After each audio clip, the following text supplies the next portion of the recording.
Hey guys, sorry about scaring the children with my godly physique. I'm gonna pop my shirt on real quick.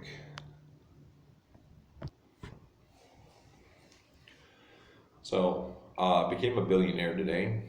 Officially crossed the billion in net worth. I arguably was already a billionaire leading up to this day, but I'm comfortable calling myself a billionaire. Um, I don't know how to get on the Forbes list or anything. I don't know how that happens. Um, but I'll probably be on the Forbes list by the time, make it official and be on the list by the time I'm like, could be today, could be like 20 years from now, who knows? The point is I have assets over a billion, but I don't have a lot of cash in my pocket. So bear with me while I try to make this video from the perspective of one of the brokest billionaires in the world. First thing I learned about money was you got people who own businesses and you got people who work for people who own businesses. And my grandfather, bold-faced, said, I found my destiny working for people who own businesses. And that's something that really put me off of wanting to work for people who own businesses. I committed that day. I said, I'm going to be the one that owns businesses.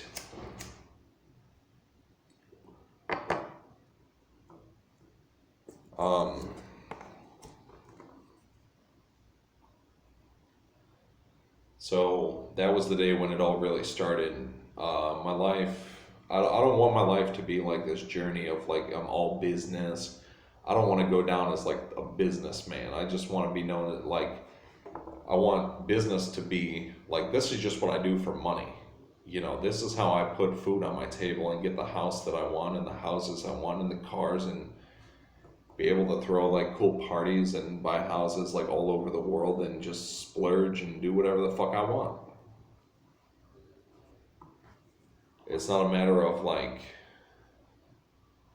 I want to be able to buy whatever the fuck is. If it's for sale, I could buy it, right? I think I'll have that achieved when I'm like 48, precisely age 48. I'll be able to afford like whatever the fuck I want cash wise. I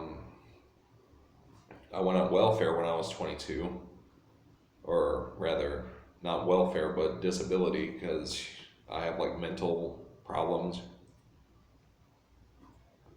Oddly enough, I can create $1 billion of wealth, but I can't work a regular job because I'm not very square.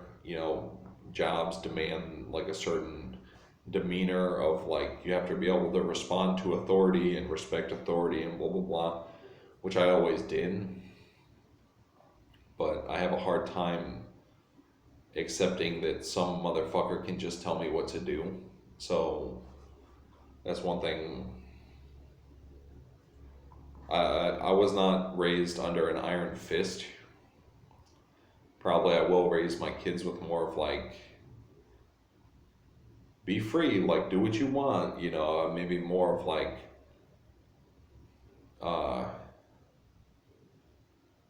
be free, do what you want, but say your prayers and take your vitamins before you disrespect God and not do what God asks you to do. If God asks you to punch me in the fucking face, you better punch me in the fucking face, hard too.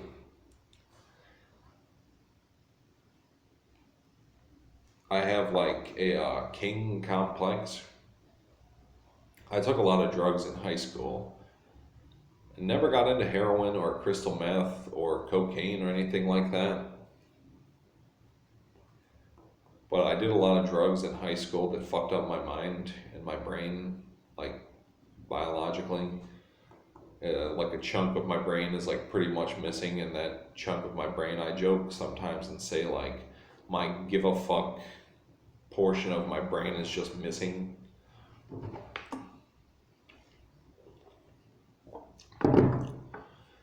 But boy, when I started out in business, you've never seen such a fucking godless, ruthless savage take over the fucking world and like tell it what the fuck it's gonna be, according to me, you know.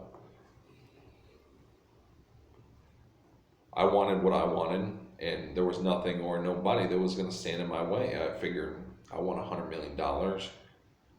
Um, I'm gonna go get my $100 million, and anyone who stands in my way is gonna be roadkill.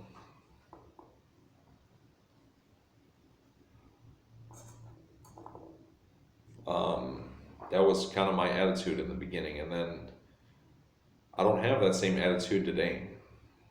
Uh, so as of yesterday, I was worth about 750 million, and arguably Crust was already a billionaire, but officially can comfortably call myself a billionaire today.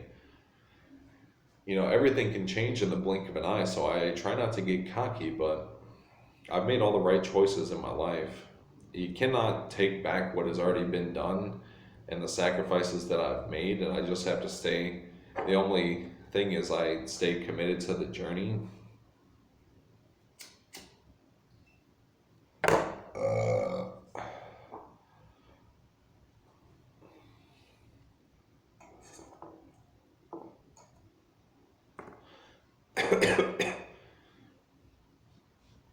Um, One thing I was not willing to sacrifice is my kids, my child. And the journey is actually so treacherous that it asked me to sacrifice my daughter, and my relationship with my daughter, in the name of money, and I refused to do that. Because I read in the Bible, if you as a man, if you throw your child into the fire, you will go to the lake of fire when you die. And it's not that I'm scared to go to the lake of fire, it was just a moral thing, you know. I have family values, and if it's only if I have enough money to be satisfied, that's enough for me, you know. I'm not going to put my kids on the line to make like any amount of money, you know, as long as I can still say that I'm better than 99% of people. It's a cold truth, but that's really what keeps me going. Is like, no one is going to be better than me. I'll be the richest person in the world. I'm just knowing that, and knowing that I'm on my journey to accomplishing that is like, I already am the richest person in the world. It's just a matter of proving it. That everything is going to move out of my way, and I'm going to be the richest person in the world. And I'm going to be like the Bill Gates that should have been. I really want to be like the Bill Gates that should have been. Only thing was, Bill Gates got rich fast. I want to take it nice and slow. Bill Gates should have died the richest person in the world. That's what we all really wanted from his career. It's sad that towards the latter like 20 years of his life, he turned out to be like number 4 or number 5 or something, but we all would have loved to see him be like the richest person in the world. Money does not necessarily equal like the meaning of life, you know. But when you don't have it, it really sucks, and it pretty much is the meaning of life. Not having it sucks, but having it doesn't mean that you automatically have a wonderful existence.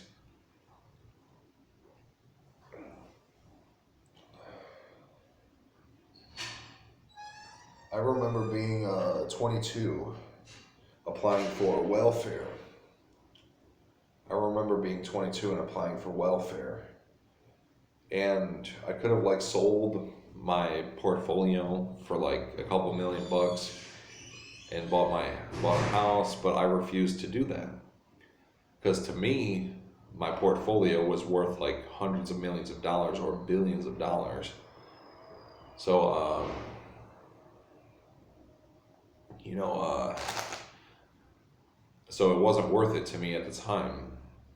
So I emerge 10 years later, or rather 8 years later, that now is like a $700 million asset to me, and or more, probably will grow upon that asset to maybe a couple billion in the next 20, 30 years. So that original seed that I had is the one thing that I was clinging to for 7 years. Went from being like this mustard seed of like hope and faith and pouring everything into it, and being broke and suffer and starve and eating food out of the garbage and not having like basic necessities, clinging on to my assets, being homeless and being kicked out of apartments and sleeping on my friend's couch, not even fitting the picture for like government housing, being kicked out of government housing, like sleeping on the streets, like not being able to see my kid for 8 years, clinging to this hope that one day this thing is going to turn into something big. And I don't want to speak too soon, but I think this asset is going to wind up making me a few billion over the next 30 years, 20, 30 years. But let's rewind a little bit. I started many businesses throughout the course of my life. I think almost every kid does. I always had an entrepreneur mentality that if I wanted something, it's really just a couple minutes away. Go and like cut someone's grass for like $10 to get what you want. I never asked for money from my parents because I was too proud, because to me it was like, that's their money. It's not my money. It's not mine to just freely ask and take from the bush as I damn well please.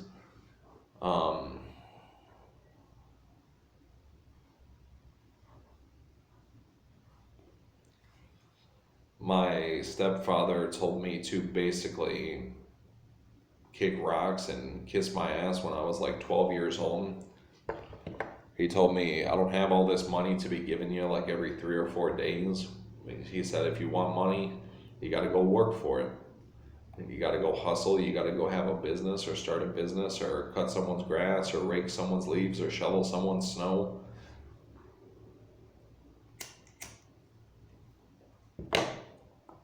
So, yeah, my stepdad was like kind of an asshole in that sense, but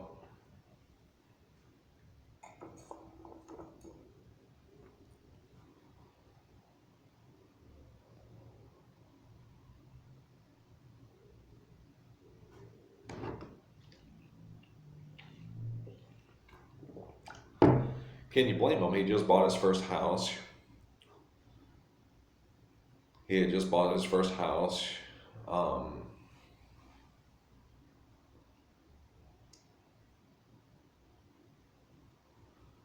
And he really didn't have the money. So I had to make my own money. So I started selling dope.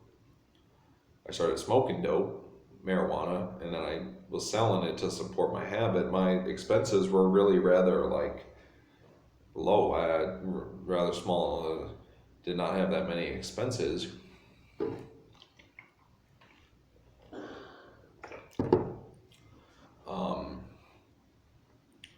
I liked to smoke weed and smoke cigarettes, and where there's a will, there's a way. I always found a way, You got the type of person that's the type of a dog that when you kick it, it will roll over and die, or it will bite back and attack you. And I am the type of person that is the type of a dog that will bite back. And that's very important, because complacency is a killer of literally people worldwide. Some people have that complacent DNA. They want to be, they have like that Some people even call it the royal gene. You see it a lot in Africa, where people just want to be taken care of. They want free stuff. They want what you've got. But they would rather try to take what you've got for something for nothing than get something for themselves and put in some work to achieve something. I'm not racial profiling or stereotyping. I'm just saying, calling it as I see it. Whenever I see pictures of those poor, starving African kids, it looks like they've just got their hand out like this, like, give me something. And they don't want to fucking work. You know, they just expect to be taken care of. And that's bullshit.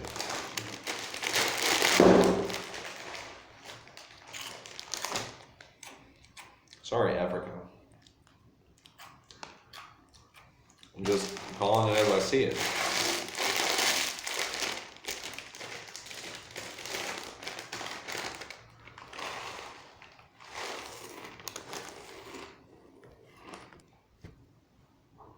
You see me, I wasn't born with any like silver spoon or anything like that. From the time I was 3 years old, if I wanted something, I started a business. And then in adulthood, well, the thing was, in the year 1998, when I started my first business, I wrote out like a 42-page business plan.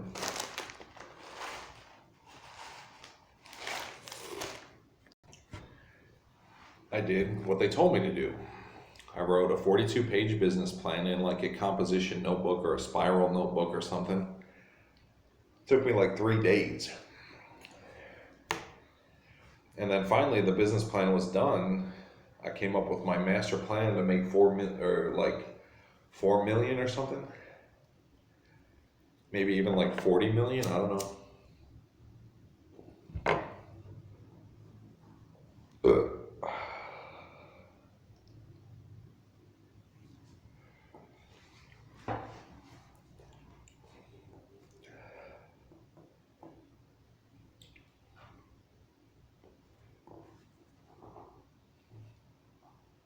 I'm pretty sure the number 4 was in there. 4 and some millions.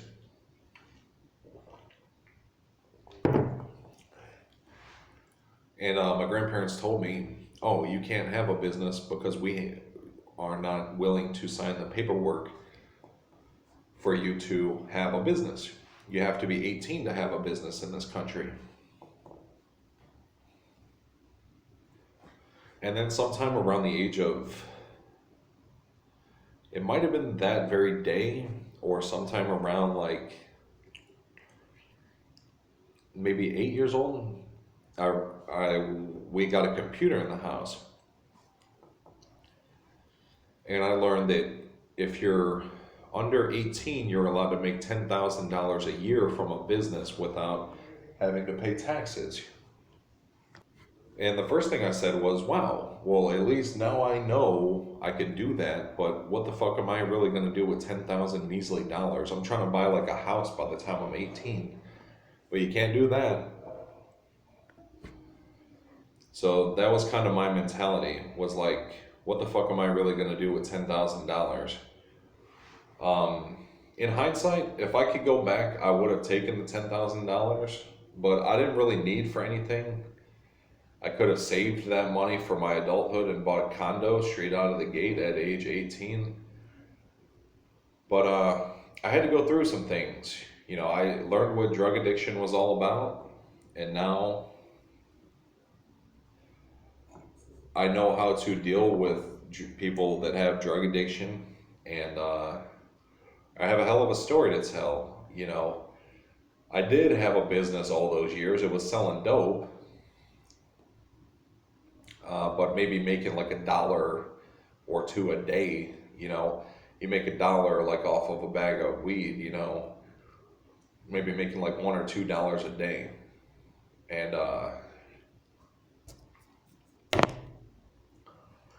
looking back, I just hope, I pray that at the end of my life I have no regrets. It's like one thing that I want more than anything is like minimal regrets, you know. At the end of the day, from the looking back, I don't regret anything. I mean, I'm a fucking billionaire. How could you regret, with less work and with having a killer story to tell?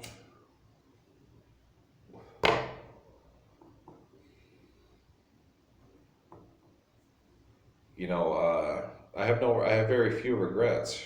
I got everything I asked for. Um, so maybe call me spoiled, but my mentality when I was 12 years old was, what the fuck am I gonna do with $10,000 a year? You know, to bust my ass doing like hard ass work and like cutting grass and shoveling driveways. What am I really gonna do with that money?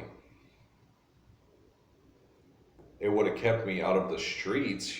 It would have kept me off the streets, out the street life. But fuck that. I'm proud of where I come from.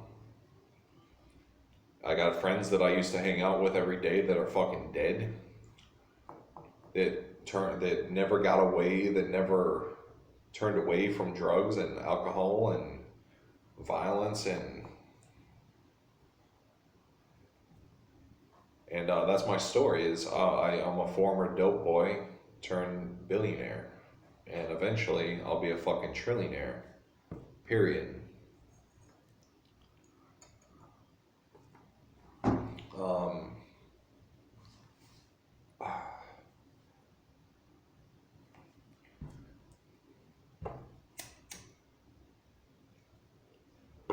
so rest in peace to my friend Jacob Hubbard. Rest in peace to Ryan Horn. I don't know what the fuck Xavier's up to these days. He's like living in a tent and down in Florida. Yeah, I learned what the street life is like, and that above everything else, I want to keep my kids out of the streets.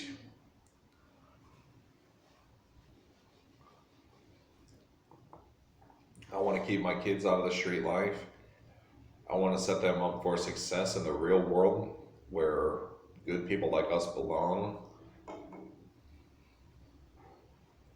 I already have enough problems with the one child that I've already got. She's probably has problems in her life because she doesn't have proper guidance, because her mom's a fucking hoe.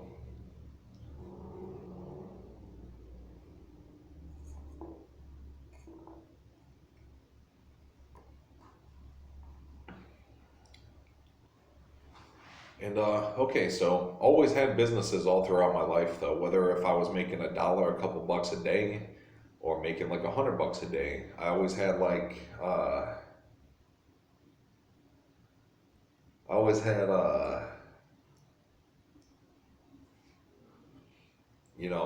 had to make the dream work. So when I was 19 though, I stormed out of the onto the fucking Coliseum grounds as like a fucking lion. Just my stomach was already full because I knew like where I was going, and there was nothing that was gonna stop me. My opponent was already dead meat. But I never thought I would never be a billionaire. I never thought that I would be a billionaire. That's one thing, is if you expect to be a billionaire, that's the first clue that you're never going to be a billionaire.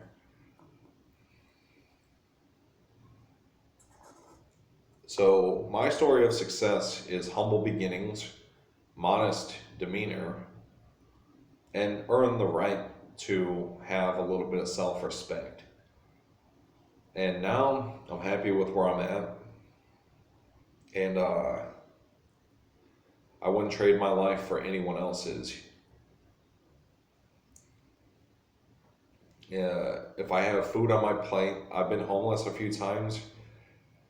If I have food on my plate and a roof over my head and like a blanket and a pillow and a bed and a mattress and like all the simple things in life, like the simple shit, it's the little things that matter the most, bud. It's the little things that matter the most. Having a mattress, I can't tell you how many times like I've been worried that I wouldn't have a mattress one of these days. And like my fear of like, it was like, that's what happens when you have everything and then you lose everything, and then you have to face the cold reality of the way the world really works, that no one gives a fuck about you. And when your mom stops giving a fuck about you because she thinks you lost your mind, that's when you know it's over. That when you realize that, like, the world doesn't give a fuck about you and you're the only person who's obligated to give a fuck about you, that's when you are forced to evolve and grow up.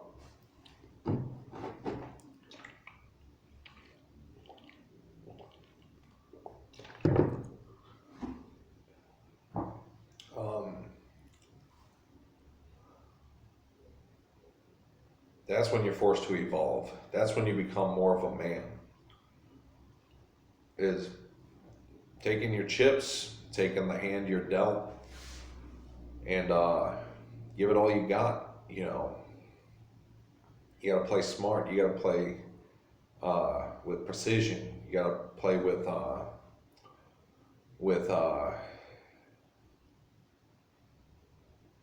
intellect, with premeditation. You know, you gotta premeditate everything. You have to realize that no one gives a fuck about you more than you need to give a fuck about you. And God cares, but God cares, even God cares more about himself than he cares about you. The only person that gives a fuck about you is like Jesus Christ. If you have your friend Jesus, as long as you have your friend Jesus, you'll never be broke again. Me is like, my passion in life is like making it through to get to where I'm going. I don't care as much about this life as I do about like my reputation with God and whatever happens after I die. Because there's no like worldly pleasure that could take the place of like ethereal pleasure or pain, you know. I really don't want to go to like the lake of fire and like hell. You know, that would probably suck ass.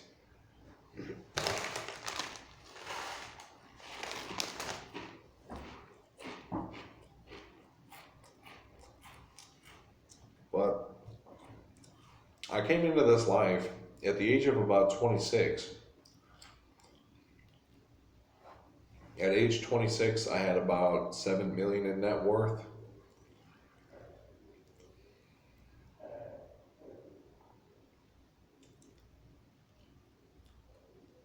Maybe give or take, maybe more, maybe less, somewhere around like, you know, I fluctuated for about 6 or 7 years there. Maybe like 1 million in net worth, maybe up to about 7 million in net worth. And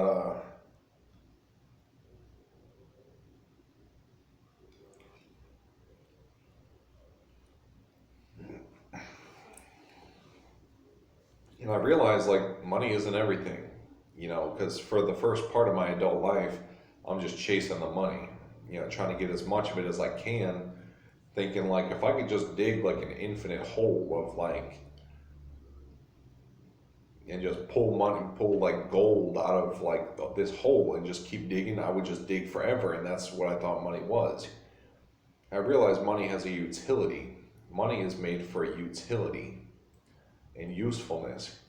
Once money stops having a utility, that's how you know you've become rich enough to take it easy or retire, or you've mastered that aspect of life at that point when you no longer want for anything. But I knew I still had a long way to go, and I pretty much had a sneaking suspicion that I would never be a billionaire. And today I became a billionaire. So that's my story of success summarized. I gotta plug my phone in, I gotta charge my phone. I'm gonna be up for another couple hours tonight, probably just like bullshitting on YouTube, like listening to music and watching motivational videos. let's see what happens if I can wake up early tomorrow. I'm gonna set my alarm for 4 o'clock. If I can wake up a little bit early tomorrow, so I can go to work tomorrow.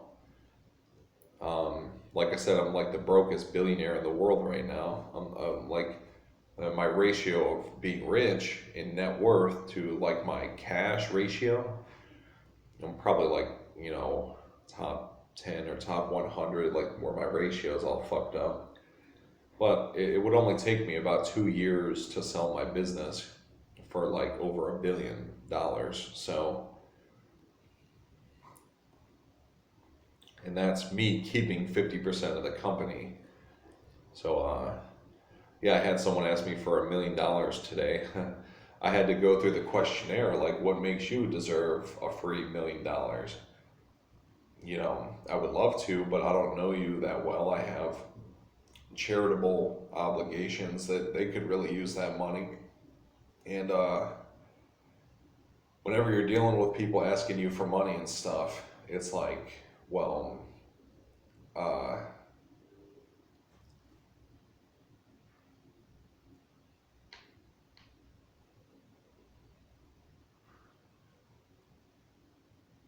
one day I'll be able to give $1 million to anyone who asks me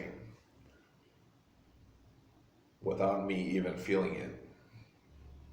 It's just the fact is, $1 million is everything to you, but it's nothing to me, right? It's a matter of like, you have to stay like in the bright. The vibe that I got off of this guy was like he's just like a standard, like, and I hope he's not, but you realize that like 90% of society is like a bunch of piece of shit people with like piece of shit jobs and piece of shit lives. The whole world sucks, and you're the only good one in it. And that's why I'm a billionaire. And that's why he didn't get $1 million today. But if he replies to my comment with something cool, I'll give him $1 million. That's no big deal.